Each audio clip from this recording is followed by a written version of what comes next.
Bismillah walhamdulillah wa salatu wa salam ala rasulillah.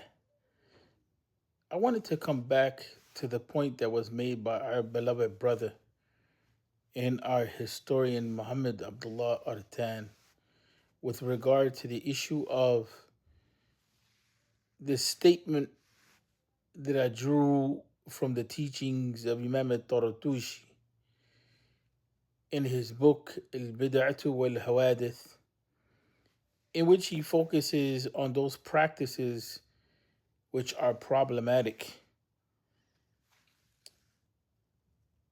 The issue of the Quran being memorized without understanding, being labeled as bid'ah by Al Imam al Tartushi, is an important point that has pedagogical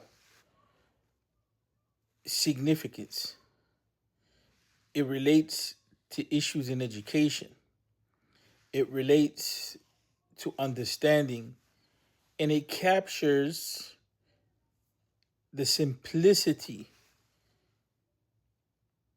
of the objectives of education as we saw them carried out in the time of the Prophet Muhammad sallallahu alaihi wasallam among the Sahaba themselves and thereafter, radiallahu anhum ajma'in, in that they would memorize small portions of the Quran, study them, and then practice them. The issue of dealing with the Quran in a language other than the Arabic language has been a central question. How do we deal with that? Since the time of the likes of Nu'man bin Thabit, also known as Imam Abu Hanifa rahmatullahi alayh. Then we saw, even in the time of the noble muhaddith, scholar of hadith, reviver of the sunnah, Shah Waliullah al-Dahlawi, the move to translate the Quran into Persian. And part of that move was the literacy gap that existed in his community. And the late Shaykh al-Azhar, Muhammad Hussein Khidr, he mentioned the changes that had taken place in the Ummah in his describing the condition of the Ummah with relation to the Quran or in regards to the Quran or in light of the Quran. He stated that when the Muslims were in a position of strength, people learned the Arabic language. And when Muslims weakened, the Quran was translated into other languages. We find then different examples throughout Islamic history of the attempt to bridge the gap between the people and the Quran. One of those was seen in the model of Imam Abu Hanifa. Another one was seen in the model of Shah Waliullah. And even the Shaykh Imam al-Sha'rawi from the scholars of Al-Azhar, who was known to teach the people the meanings of the Quran in the language that they understood. We find that he deviated from committing himself to only instructing the people in a strict fusha, but rather he defaulted to the common parlance of the people or the way that they spoke on the everyday. So translations of the Quran existed in part to bridge that literacy, even though we find, for instance, in the case of many who memorized the Quran, like what we see in the motto of the Deobandi Madrasa, that there's a constant memorization of the Quran and then there's a learning of its meanings by way of the language of the people. In this case, Urdu. The Muslim Ummah has worked on this problem somewhat. But in order to gain a fuller degree of literacy, there's no doubt that the Arabic language becomes central. So then the question is, do we maintain the current state of literacy, or do we rise to the occasion of the needs of the people?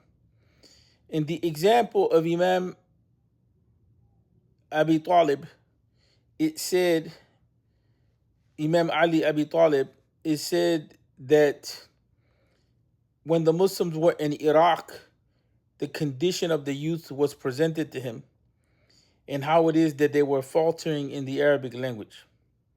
So it's attributed to Abu Aswad al-Du'ali that he began to initiate a literacy program so that the instruction in the Arabic language would be done in a way to correct the literacy gaps or the deficiencies that people had in terms of the Arabic language. So there's a lot of angles that we can cover this topic from. And it depends on how we're looking at it. We can either move towards build literacy in the Arabic language, or we can move to provide a general literacy in approximating the people's understanding to the Quran. We could build up the way it is that we instruct in tafsir.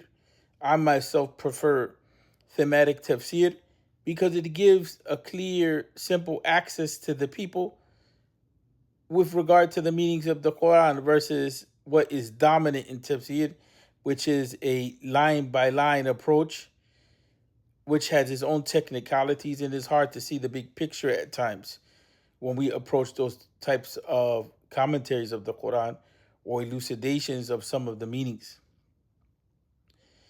But to negate that central to Islam itself is understanding is problematic, in my opinion. The Quran itself does not give a good standing to lack understanding. Lacking in understanding is something that's looked down upon, and it's attributed to being one of the reasons why the people of the past fell into shirk, because they were following without understanding. Also, when we look in Surah Al-Fatiha, we see that those who go astray are those who practice without knowledge. So we have too many examples outside of this set of examples that are presented. And you add on what I presented that prove the importance and priority that Islam gives towards understanding. And in the case of the Quran, to focus on understanding it and prioritize a balance between memorization and understanding versus just moving towards having people memorize that which they don't understand. And to classify that under the label of Bidah, Imam Tartushi is really explicating, clarifying, outlining what is Islamic education in terms of Quranic literacy and what is the approach that we should have towards teaching the Quran. It does not mean, in our case, in today's time, for a good many Muslims, in matter of fact, that it always means studying the Quran only in the Arabic language. Allah knows best, and with that we conclude. Assalamu alaikum wa rahmatullah.